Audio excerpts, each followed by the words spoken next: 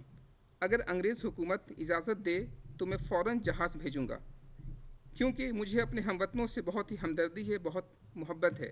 مگر ظالم انگریز حکومت نے نیتا جی کی اس بات کو نامنظور کر دیا. اب میں آپ سے یہ پوچھتا ہوں کہ کون سا ہندوستانی آگے کے واسطے ظلم کو برداشت کر سکتا ہے؟ کیوں ہم چپ ہو کر اپنے بچوں اور عورتوں کو بھوکا مرنے دیں؟ اس بات کے لیے انگریزوں سے بدلہ لینا ضروری ہے، اور ان تمام مصیبتوں سے وطن کو نجات دلانا ہمارا پہلا فرض ہے. پوربی ایشیا میں ہمارے بھائی تیار ہیں، اور جیسا کہ نیتا جی نے فرمایا ہے کہ راستے میں اور بھی لوگ تیار ہیں. جدھر ہم ظالم انگریز کو دیکھیں گے ادھر اس کو تباہ کر دیں گے، خواہ وہ یورپ میں ہوں یا ایشیا میں ہوں. نیکسٹ رپورٹنگ از ڈیٹڈ 22 دسمبر 43. میں خوش ہوں اور میں نے سنا ہے کہ آپ جلد از جلد برلن میں ایک جلسہ کریں گے تاکہ ہندوستان کی آزادی کی لڑائی میں ہمیں اور امداد کریں. میں آپ اور لیجن پر کافی فخر کرتا ہوں. میرے دونوں کے ساتھ تہ دل سے تعلقات ہیں. میں آپ کو ظاہر کرنا چاہتا ہوں کہ میں اور میرے ہم وطن جو پوربی ایشیا میں ہیں ہندوستان کی آزادی کا دن نزدیک لانے کی پوری کوشش کر رہے ہیں. جاپانی صدر اعظم کے اعلان کے مطابق اب آزاد ہند کی عارضی حکومت کو ایک خاص علاقہ ملا ہے، مگر یہ کافی نہیں. ہمارا حکم ہے کہ ہم سردیوں کے اندر ہندوستان کے اندر جا کر ہندوستان کی خشکی پر اپنا قومی جھنڈا اٹھائیں. دہلی کو ہم تاریخی مارچ کا شروع کریں گے، جو کہ اس وقت ختم ہوگا جب ہم وائسرائے کی سرائے پر قومی جھنڈا اٹھا کر ہندوستان کے پرانے دارالخلافہ کیپٹل یعنی لال قلعہ پر فتح کی سلامی دیں گے. ایک اسپیچ ہے جو نیتا جی نے ڈیلیور کی تھی 43 میں، وہ ہے: بھائیوں، آپ نے سب سے عزت دار بیڑا اٹھایا ہے. انسان خیال کر سکتا ہے کہ ایک ایسا کام بجا لانے کے لیے قربانی کو دریغ نہیں کرنا چاہیے.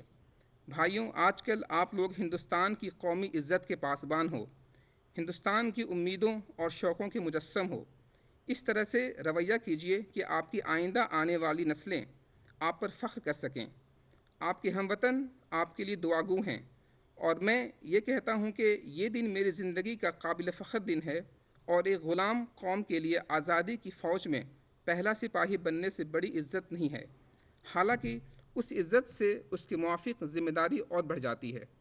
مجھے یہ پکا معلوم ہے، اور میں آپ کو یقین دلاتا ہوں کہ میں اندھیرے اور روشنی میں، خوشی اور فکر اندیشی کے وقت آپ کے ساتھ رہوں گا. ابھی میں آپ کو بھوک، پیاس، لمبے سفر اور موت کے علاوہ کچھ درپیش نہیں کر سکتا، اور میں یقین رکھتا ہوں کہ آپ زندگی اور موت میں بھی میرے پیچھے چلیں گے. میں یقین رکھتا ہوں کہ آپ ایسا سلوک کریں گے اور میں آپ کو فتح آزادی تک پہنچاؤں گا. یہ خیال نہیں کرنا چاہیے کہ ہم میں سے کون جیتا رہے گا اور کون آزادی کو دیکھے گا. ہمیں یہ کافی ہے کہ ہمارا ہندوستان آزاد ہوگا. ہم کو اپنے وطن کی خاطر آخری دم تک قربانی دینی ہوگی. بھائیوں، میں دعا کرتا ہوں کہ قادر مطلق گاڈ ہماری فوج کو برکت دے اور آنے والی لڑائی میں ہمیں فتح حاصل ہو.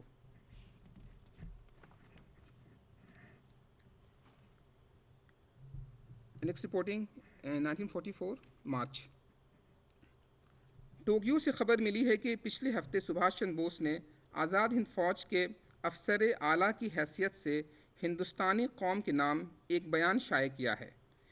قوم سے اپیل کرتے ہوئے آپ نے فرمایا: تمام قوم کو موجودہ جنگ میں، جو کہ ہندوستان کی مشرقی سرحد منی پور آسام پر آزادی وطن کے لیے لڑی جا رہی ہے، حصہ لینا چاہیے.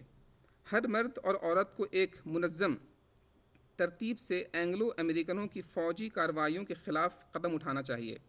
بعد میں آپ نے انگریزوں کے طرفدار ہندوستانی سپاہیوں اور افسروں کے نام پیغام دیا: اے میرے قوم کے نوجوانوں، کتنے عرصے سے ہم اس وقت کا انتظار کر رہے تھے. آج وہ وقت آ پہنچا ہے کہ ہم بھی غلامی کی زنجیروں کو توڑ کر پھینکنے کے لیے قومی جہاد میں حصہ لیں. آؤ دشمن کا ساتھ چھوڑ کر قومی فوج میں شامل ہو جائیں. وقت ساتھ دے رہا ہے, خود بھی اپنی مدد کرو. آپ کے ارادے کی تبدیلی قوم کی قسمت کا پاشا پلٹنے میں کافی مددگار ثابت ہوگی. یہ لاسٹ رپورٹنگ ہے اس کی, اپریل 1944. ساتھیوں, آج مجھے آپ تمام لوگوں کو دنیا کے دوسرے گوشے سے آپ کی خیریت اور صحت کے لیے دعائیں بھیجنے کا موقع ملا ہے. میں خوش ہوں اور مجھے اس بات پر فخر ہے کہ ہندوستانی لیجن اب ہندوستانی قومی فوج کا ایک حصہ ہے. عارضی حکومت آزاد ہند کے قیام کے بعد, برطانیہ اور امریکہ کے خلاف اعلان جنگ کے بعد, قومی فوج کو مشرقی ایشیا میں اسی دشمنی کا سامنا ہے جس کا آج آپ کو یورپ میں, یعنی اینگلو امریکن طاقتیں, جیسا کہ میں نے آپ کو ٹوکیو سے اپنے پیغام میں بتایا تھا کہ جنگ عالمگیر ورلڈ وار, جس میں دونوں طرف کئی قومیں ایک دوسرے کے مقابلے پر ہیں, ہمیں مل کر ایک ہی دشمن کے خلاف جد و جہد کرنی ہے, اور ہندوستان کی آزادی ہماری مشترکہ فتح پر منحصر ہے. اس لیے آپ کو جہاں بھی دشمن ملے اس سے لڑنا چاہیے. آپ کو نہایت بہادری اور دلیری سے لڑنا ہے تاکہ آپ اپنے ملک کی شان اور شوکت کو قائم رکھ سکیں. ہمیں ایک سخت جنگ کا سامنا ہے اور ممکن ہے کہ یہ جنگ بہت لمبی بھی ہو. آپ جانتے ہیں کہ مجھے آپ لوگوں پر فخر ہے اور مجھے آپ کی حب الوطنی, پیٹریوٹزم, بہادری, جرت اور قربانی پر پورا بھروسہ ہے. آپ اس وقت دیار غیر میں ہیں, اس لیے یاد رہے کہ ہندوستان کی عزت آپ کے ہاتھ میں ہے. میں چاہتا ہوں کہ آپ کے چال چلن اور افعال سے یہ ثابت کریں گے کہ آپ کے ہاتھوں ہندوستان کی عزت بالکل محفوظ ہے. ان نیوز پیپرز میں کچھ سلوگنس ہیں, پوسٹرز تھے جس میں کچھ سلوگنس ہیں 20 کے آس پاس, اس میں تھوڑا سا میں پڑھ دیتا ہوں جو اس ٹائم نیوز پیپرز میں یوز ہوئے تھے. فرسٹ ہے, وطن کے واسطے جینا, وطن کے واسطے مرنا, سدا درد وطن کھانا ہے شیوے نوجوانوں کا. سیکنڈ سلوگن ہے, انسانیت کا دشمن انگلستان مرد آباد. تھرڈ, انگلستان کی تباہی ہندوستان کی بہتری. فورتھ, بندے ماترم. نیکسٹ, ہندوستانیوں آزاد ہونے کے لیے آپس میں مل جاؤ. نیکسٹ, ہندوستان زندہ باد انگلستان مرد آباد. مشرقی ایشیا اعظم کی جنگ ہندوستان کی آزادی کے لیے سنہرا موقع ہے. نیکسٹ سلوگن, ہندوستان پر خدا کی برکت ہے, ہندوستانیوں پر اس کی برکت ہے. نیکسٹ, ہندوستان کے سپوتوں کی قربانیاں رنگ لانے والی ہیں, ہمت اور حوصلے سے کام کرتے جاؤ. نیکسٹ ہے, انگلستان کی بدبختی ہندوستان کی خوشبختی. نیکسٹ, ہندوستان کو اپنے آپ پر بھروسہ ہونا چاہیے, ان میں ہر کام کرنے کی طاقت موجود ہے. نیکسٹ, خدا کا شکر بجا لاؤ اور مخلوق سے پیار کرو. نیکسٹ ہے, خدا ایک ہے, ہندوستان ایک ہے. نیکسٹ, پرماتما کا دھنیہ واد کرو, مخلوق سے پیار کرو. نیکسٹ ہے, کام باتوں سے زیادہ ضروری ہے, جتنا تھوڑا بولو گے اتنی ہی طاقت کام کرنے کے لیے موجود ہوگی. نیکسٹ ہے, انقلاب زندہ باد, وندے ماترم. اور لاسٹ ہے, پوری آزادی یعنی پورن سوراج, وندے ماترم. 2-4 پوئٹریز ہیں جو کہ ان تھیمز پر ہیں, سبھاش چندر کی پاپولرٹی کو دکھاتی ہیں. یہ ہے, سبھاش جی وہ جانے ہند آ گئے. سبھاش جی وہ جانے ہند آ گئے, وہ ناز جس پہ ہند کو وہ شان ہند آ گئے. سبھاش جان ہند ہیں, سبھاش آنے ہند ہیں, سبھاش شان ہند ہیں, سبھاش کان ہند ہیں. سبھاش جی وہ جان ہند آ گئے, وہ شان ہند لائیں گے, وہ آنے ہند لائیں گے, امریکنوں کی فوج پر وہ قہر بن کے چھائیں گے. سبھاش جی وہ جان ہند آ گئے. غموں کی بدلیاں کھلیں, چمن کا پھول ہر کلی, ہنسی ہنسی خوشی خوشی باناز شوق گا رہی. سبھاش جی وہ جان ہند آ گئے.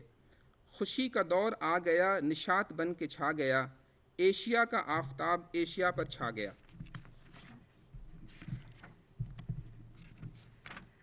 ایک اور پوئٹری ہے, اس کی ٹائٹل ہے, میری ماتا کے سر پر تاج رہے. میری ماتا کے سر پہ تاج رہے, میری جان نہ رہے, میرا سر نہ رہے, سامان نہ رہے, ساج نہ رہے, فقط ہند میرا آزاد رہے.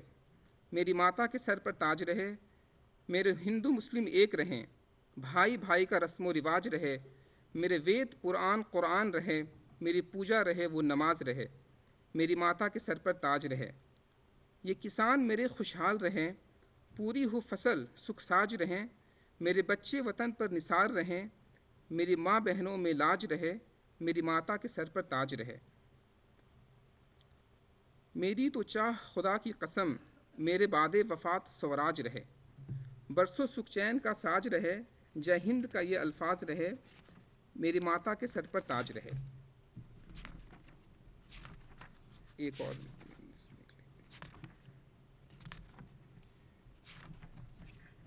یہ اس کا ٹائٹل ہے وندے ماترم یاد وطن، دونوں ایک ساتھ۔ سنیے جناب ہم سے نام و نشاں ہمارا، کیا ہے مکی ہمارا کیسا مکاں ہمارا، کہتی ہے جس کو دنیا سونے کی ایک چڑیا، تم سوچ لو کہ ہوگا کیا آشیاں ہمارا۔ وہ لہلہاتا گلشن جس میں سمر ہیں ایسے، سمر از فروٹس، وہ لہلہاتا گلشن جس میں سمر ہیں ایسے کہ جس نے کہ اس کو چکھا وہ ہو گیا دیوانہ، دنیا نے اس کو چکھا ہے بے درد ہو کر لوٹا، پھر بھی ہے اس سے زیادہ زر و زماں ہمارا۔ کیسی زمیں ہے اس کی یہ آسماں سے پوچھو، گردش میں جس نے پیا نام و نشاں ہمارا۔ بارش میں گولیوں کی نہتے ہو کر کھیلے، بھولا نہیں ہے ہم سے وہ باغ جلیاں والا۔ سینے ہوئے تھے چھنی بارش میں گولیوں کی، لیکن زباں پر پھر بھی تھا انقلابی نعرہ۔ آتا ہے یاد مجھ کو وہ ہندوستان اپنا، وہ سیر اس چمن کی جو کر دیا ویرانہ۔ کانوں میں گونجتی ہیں پرجوش وہ صدائیں، تازہ ہیں جن کے دم سے یہ گلستاں ہمارا۔ سولی چڑھا تھا بے شک لیکن زباں پہ کیا تھا، ایک چیخ پر درد تھی وہ انقلابی نعرہ۔ دل پر زخم گہراتی ہے یاد تیری، میرا بھگت پیارا میرا بھگت پیارا۔ آنکھوں میں سما رہی ہے پاک روح تیری، جلدی ملیں گے بھگت تجھ سے آتا ہے دن ہمارا۔ کیا پوچھتے ہو ہم سے دکھ درد کی کہانی، کلیجہ تھام کر سننا درد پنہا ہمارا۔ اس سرزمیں سے پوچھو سب کیفیت ہماری، کیا رس بھرا تھا گلشن ظالم نے چوس ڈالا۔ کھلتی ہیں تیری بیڑی مت رو بلک اے ماتا، لے کر ترنگا جھنڈا آیا سبھاش پیارا۔ کیوں بے بسی پہ ہماری ہنستے ہو دنیا والو، اب بھی ہے تم سے اچھا ہندوستاں ہمارا۔ اب بولو یورپ والو ہستی تمہاری کیا ہے، لیکن ابھی ہے باقی نام و نشاں ہمارا۔ گلیا یہاں کی چھانی سب یورپ دیکھ ڈالا، ہر چیز میں ہے بڑھ کر ہندوستاں ہمارا۔ دنیا ہے چھان ماری دیکھا سبھی زمانہ، اپنے وطن سے بہتر کوئی نہیں ٹھکانہ۔ سب سے عروج پر تھا اور پھر ہے ہونے والا، ہندوستان کے ہم ہیں اور ہندوستان ہمارا۔ ایک لاسٹ کوئسچن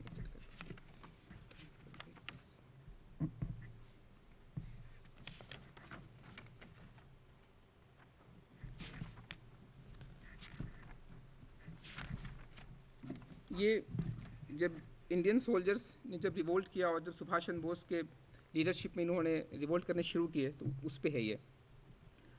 واہ واہ کیا خوب ان ہندیوں نے دھوم مچایا، اب تو ان ہندیوں نے انگریزوں کو مار بھگایا۔ ٹل نہیں سکتے یہ ہندی چاہے کچھ بھی ہو جائے، اب تو روتا ہے چرچل ان ہندیوں نے کیا کر دکھلایا۔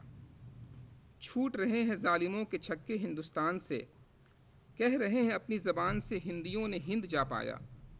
ہو رہا ہے گول بستر انگریزوں کا ہندوستان سے، اب تو ہندیوں نے اپنے ہند میں قدم بڑھایا۔ واول رو رہا ہے بد دعائیں چرچل کو دے رہا ہے، کہتا ہے کہ ہندیوں نے میری عزت کو آ ٹھکرایا۔ دنیا تو یہ جانتی تھی اتفاق نہ ہوگا ہندیوں میں، مگر اب ہمارے نیتا نے اتفاق بھی کر دکھلایا۔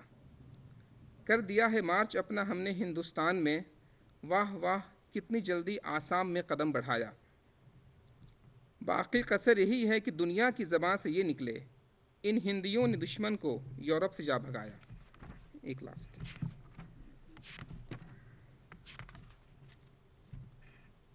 ہے یہ، ہند والوں کی خدا فریاد ہے، کر دے انگلینڈ کو تباہ یہ فریاد ہے۔ ظلم ڈھائے جا رہے ہیں ہندیوں پر، بدلہ دلانا تو تیرا یہ کام ہے۔